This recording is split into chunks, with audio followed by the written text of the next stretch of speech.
Welcome back, everyone. Ready for a really deep dive? I'm ready. Are you ready? You know it. We are tackling a book today that has become, well, a modern classic, you could say, The Power of Now by Eckhart Tolle. A really good one. So we're going to obviously go beyond the surface level. We're not just summarizing the book. We're going to really pull out those golden nuggets, those applicable pieces of wisdom, so that you, listener, can actually use them in your daily life. Right. And that's what's so key with this one. I mean, it's easy to read it, go, oh yeah, present moment, be aware. But how do we actually do that? Exactly. No vague, mystical jargon.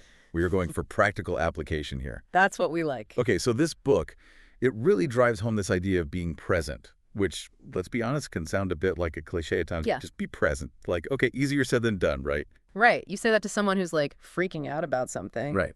It doesn't really help them in the moment. Totally. So why is it so hard? Why is it so challenging for us to just be present in the moment? Well, I think Tolle does a really good job of explaining this. He basically says our minds are stuck in this default mode of time travel. Time travel. Yeah, we're either replaying the past, Okay. Yeah. ruminating on things that have happened, or we're fast forwarding into the future, worrying about things that haven't even happened yet. And he calls this psychological time. Okay. And so, we're never really here. We're rarely fully present because our minds are always caught in these loops. And he argues, and I think this is really insightful, that this psychological time, this being stuck in the past or future, is actually the root of so much of our suffering. Our suffering. Wow. Yeah. So by learning to be present, we're basically like tapping into this, I don't know, reservoir of peace. Would you say that's fair to say? Yeah, absolutely. It's like this underlying sense of peace that's always available to us. It's just that it's clouded by all this mental noise. The mental chatter. Exactly.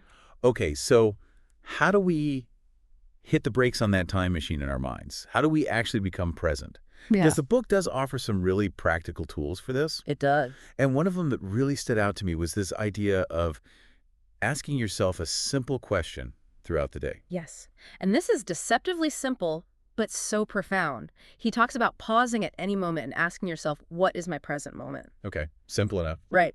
But so powerful because it acts like this circuit breaker on that endless loop of thinking. So instead of being lost in thought, you bring yourself back to the immediacy of your senses.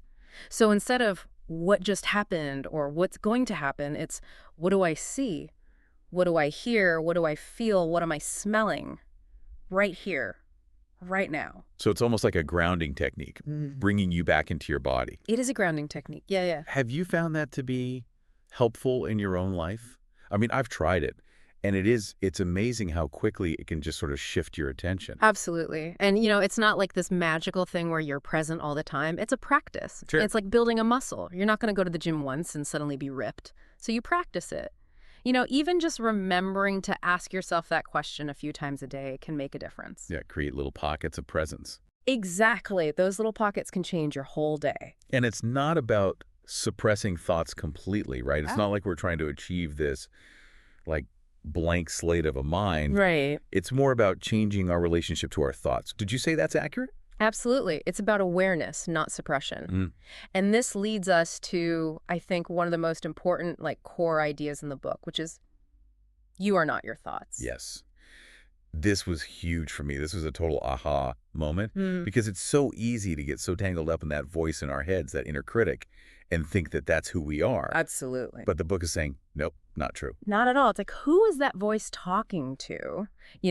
So he called this process disidentification from the mind. You become an observer of your thoughts rather than being so merged with them. Okay, I love that. So it's like instead of getting swept away by a stressful thought, let's say I'm going to bomb this presentation I have to give. Classic. Classic, right? Instead of getting swept away by that, it's like you can practice observing it with this sense of detachment. Just watch it. Almost like it's just a cloud passing by. Exactly. And, that's where mindfulness practices like meditation come in. It's like training your mind to do this in daily life. So it's a good gym for your mind. Totally. A mental gym. I love that. And it's not about emptying your mind, which a lot of people think. It's about just becoming aware of those thoughts, seeing them arise and pass away without judgment, without getting carried away by them. I want to move on to a point that I found really intriguing, and it might sound counterintuitive to some people. The book doesn't shy away from pain. In fact, it leans in, suggesting that pain is unavoidable, but suffering is optional. How does that work? Yeah. So when you think about it, like pain is a part of life, right? It is. We experience physical pain, emotional pain. It's inevitable. But suffering, Tolle argues, is what happens when we resist that pain. Through resistance, okay. Yeah. So, you get a flat tire, that's painful. It's the worst. But then, we add on suffering when we're like, ugh, this always happens to me, or why me? This is so unfair. Exactly. It's that mental story, the resistance, that's the suffering. Yeah. The same with emotional pain. We go through a breakup, that's painful, but then we make it so much worse by telling ourselves stories about how unlovable we are, how we'll never find someone else. Oh my gosh, yes. Yeah. All those unhelpful thought loops. Exactly. So the key then is to accept the present moment, even when it's unpleasant, even when we're in pain. And that's how we reduce suffering. You got it.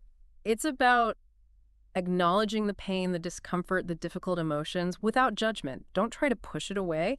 Just notice it. It's like, this is anxiety. I feel it in my chest, my stomach. Like you said earlier, bringing it back to the body, the sensation. Exactly. And just ride the wave because everything passes. Everything passes. Everything passes. That is such a good reminder. And this ties into another big theme of the book, which is finding fulfillment from within. Absolutely. Because so often we seek happiness and fulfillment from external sources, achievements, possessions, relationships. But the book is saying that true, lasting fulfillment can only be found within ourselves. It has to come from within because if your happiness is dependent on something outside of you, it's always going to be fleeting. Yes. So how do we actually shift that focus inward? Well, one thing Tolle emphasizes is connecting with the body. Because the body is always present. Like, even when your mind is off in the past or future, your body is here now. It's true. So he talks about really tuning into your bodily sensations, the feeling of your feet on the ground, the feeling of your breath, the feeling of the sun on your skin. It's about grounding yourself in the present moment through those sensations. It's like a physical anchor to the present moment. Exactly. That's so powerful. It is. This has been such an incredible deep dive into the power of now. There's so much to unpack in this book. But one thing I really want to leave our listeners with is this idea of the watcher of our thoughts. If we're not our thoughts, then who or what is doing the watching? That's such a great question to ponder. Who is aware of the thoughts? Who is aware of the emotions? It points to a deeper dimension within us, something beyond the mind. It's a beautiful mystery. It is, and maybe that's a whole other deep dive. Absolutely, maybe multiple deep dives. That's the power of now, folks. Check it out and let us know what you think. Until next time. See you.